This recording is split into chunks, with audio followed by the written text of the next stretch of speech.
Hello everyone, I'm Bahia Indira D. Ali of BSMT-1.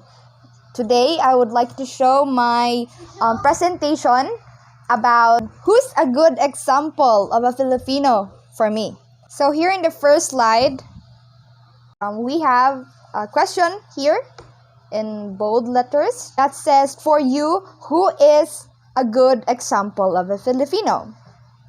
Before we proceed to the discussion, I would like to show this beautiful quote right here. It states that if we in this country dream and hope the common good and commitment to integrity, I have no doubt in my heart and in my mind that our country will see the light of day.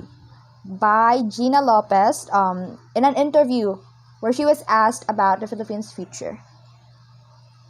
It's been months since the huge movement to exclude the use and production of fossil fuels on our planet was pushed by so many individuals and is still an extremely relevant topic nowadays. A few of those individuals are from our country, may it be celebrities, politicians, or even concerned citizens. We're there to support the activity.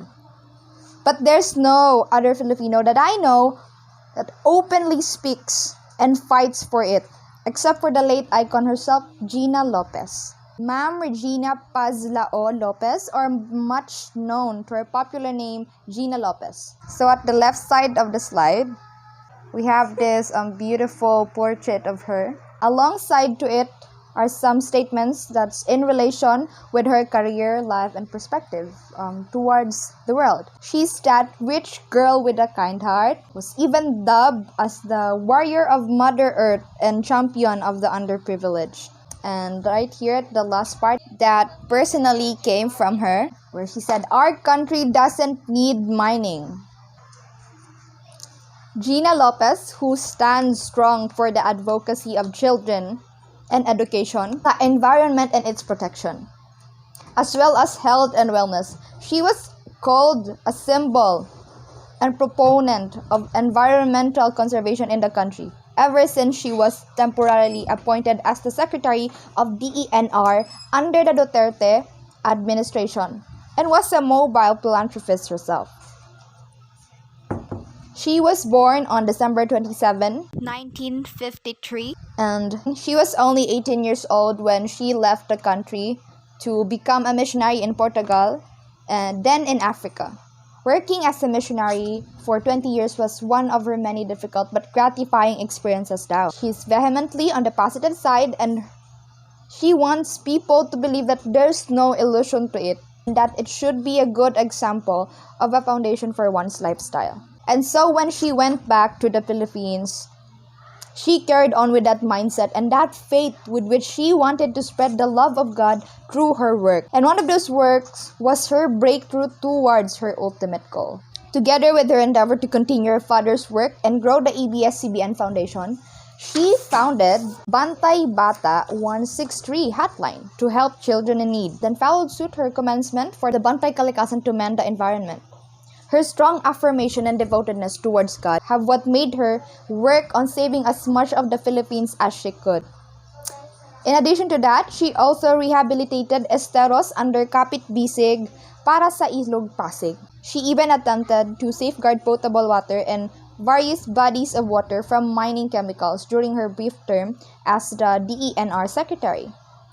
She also aimed to expand awareness of environmental issues through her show G Diaries and encourage natural and organic living with her retail brand G Stuff. And believe it or not, she was also behind the production of the nostalgic educational TV show called Cine Escuela, and the list goes on. Going back to her as the previous ad interim secretary of the DENR, she had proved and enforced numerous active movements and was coined a lot for having the most first and only to do so achievements.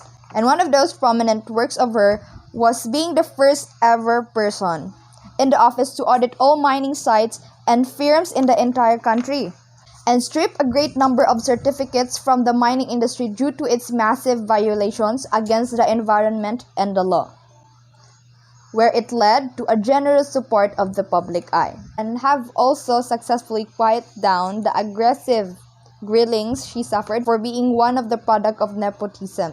People were insinuating that. She was only appointed daw because of her family name, Lopez.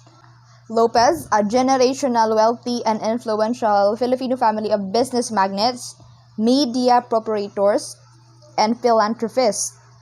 Isa na si Ma'am Gina Lopez to. Contrary to the citizen sentiment, she was then likely again targeted by criticisms from the huge pro-mining corporation companies. Her seat for Environment Secretary was then dismissed, amid issues over controversial policies and alleged incompetence daw, leaving a chastened message. If government co-ops to big businesses, then what hope does the poor have? What message are we giving here? If you want to be confirmed, don't go against big businesses. So ironic. As we continue to pass through my slides, so we will tackle about her death and legacy naman. She was diagnosed with brain cancer in her late 60s and died with multiple organ complications at Makati Medical Central on August 19, 2019.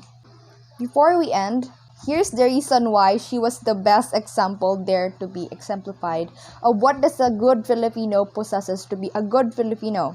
Not by her multiple achievements in the recognition of her works, but her passionate and eminent love and care for what is abused and proliferated in an abnormal surge.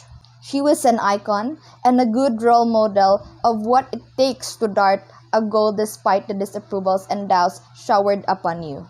And the epitome of life is beautiful. Why not enjoy it? The woman who had put her everything that was never in a forced manner. Gina Lopez.